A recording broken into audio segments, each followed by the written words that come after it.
So hello guys, what's up and welcome back to my YouTube channel.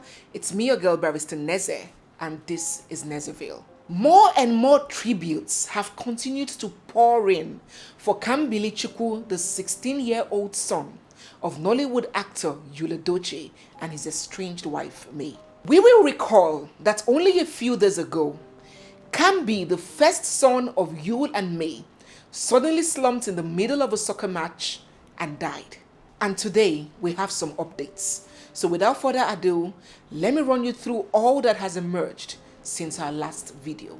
First, the family of Kambichukum has officially confirmed his passing. His grandfather, veteran Nollywood actor Peter, in an interview with Vanguard newspaper, narrated the calamity that has befallen his family. According to him, his son Yul had called him on Wednesday, telling him that his son Kambi had slumped and developed a seizure in the middle of a soccer match with his friends. Immediately they got the news, him and his whole family began praying fervently for Kambi. He described it as a rude shock when he was called back and informed that Kambi had kicked the bucket. He heaped accolades on his dear beloved grandson, describing him as humble, quiet, brilliant, and talented. He said that Kambi was one child that you could never ride on, and he was one who never got angry regardless of the situation. Peter, however, wrapped up this interview with a rather controversial statement that has generated plenty of heated arguments. He said he may change his composure, but he was definitely a very unusual person in so many respects. He was so accomplished. I always tell my son that I don't like people excelling like this in anything that they are involved in.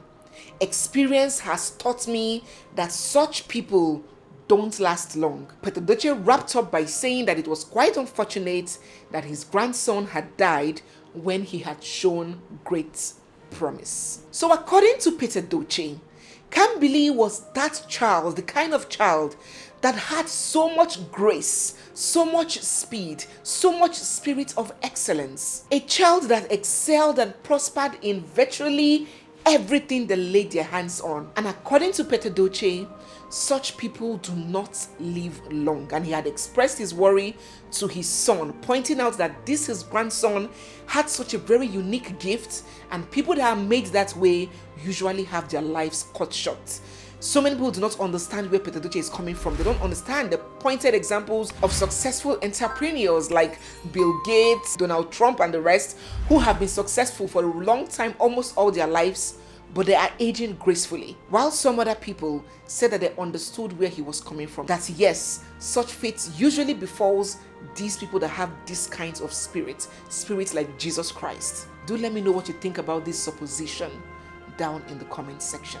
Now, with every passing moment, more and more people have fingered YUL'S other woman, Judy Mogalu, of being complicit in the sudden demise of May's child. They refuse to believe that Kambi may have passed from natural causes or ill health or pre-existing conditions. They wonder why this family was doing just fine until Judy came into the picture. And before we knew it, an army of soldiers had teamed up and swarmed Judy's page to lash at her and devour her. They were greeted by a very strange post.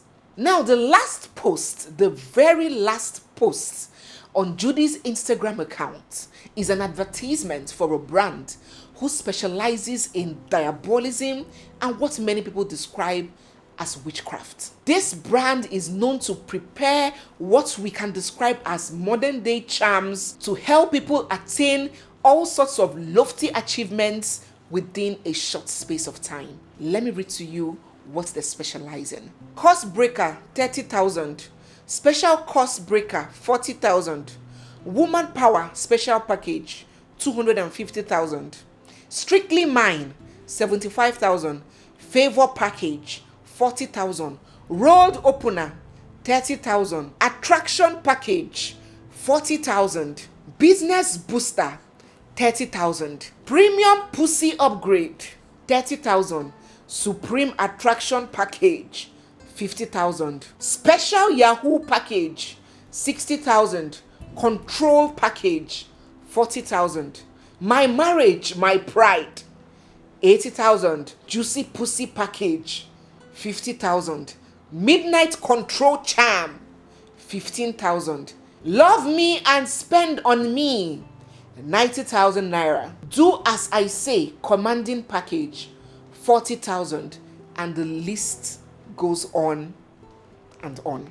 Taking a look at this kind of advertisements being flaunted on Judy Austin's page, a lot of people were very quick to conclude, little wonder. Their content that it is crystal clear who this woman is and what she stands for. They were like, if you are a public figure or a celebrity, you only promote and project what aligns with your brand and your personal belief, what conforms with your image and the projection of what you want people to have of you. Tonto DK, for example, will promote and does promote skin lightening products because she uses them, she loves them, she has been very open about her journey to skin bleaching. It's her thing. Omoni Oboli promotes slim tea and weight loss products because she has always been passionate about being slender. She's a mom of 4 and she keeps to a very, very slim physique. It aligns. Funke Akindele, another good example. She is a brand ambassador for diapers. And obviously she has little children, so she uses them. So they believe that promoting and advertising charms and all sorts of fetish products is only a reflection of who she is and what she believes. Guys, her comment section right now is a big mess. People are throwing jabs and insults and levying all sorts of accusations on her, blaming her for the calamity that has befallen Yul and his family. So do let me know what you think about that. Do let me know what you think about fingering Judy in all of this catastrophe. Do let me know also what you think about her being a brand ambassador for CHARMS. Do you think that she's strictly doing her job as a professional and an influencer? Or do you think that it reflects on the person that she really actually is? Do drop your thoughts in the comment section. Lastly, on today's video is also a very, very, very important update. About 3 weeks ago, Yul took to his social media page to say this: "Thank you, Jesus." And a lot of people were curious, wondering to know what exactly he was celebrating.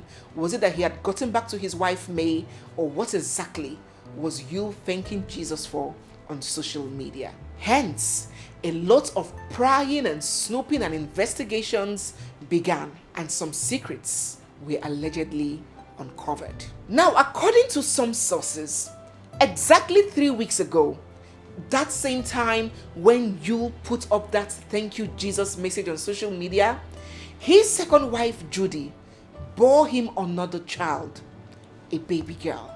And according to them, that was the reason Yul took to social media to give that thanks to God. And although these sources claim that Yul and Judy are doing their utmost to keep this news on the low, dare swear that it is 100% accurate. May, of course, regardless of how strong and unbothered and unshaken she portrays herself to be on social media, she's human, she's flesh and blood, so she must have been so hurt and heartbroken to know that this woman is not just a passerby. She has decided she is there to stay. She's not going anywhere.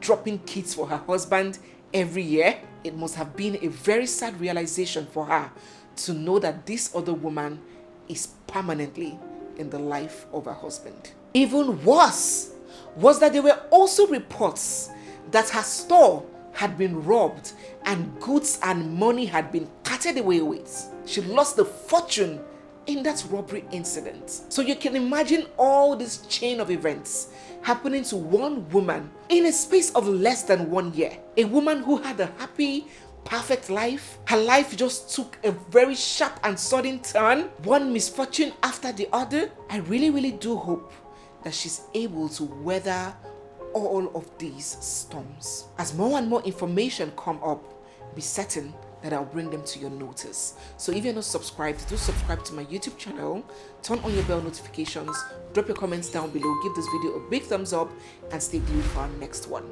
It's me, your girl Barrister Neze, and this is Nezeville. I'll see you guys in my next one. For now, bye.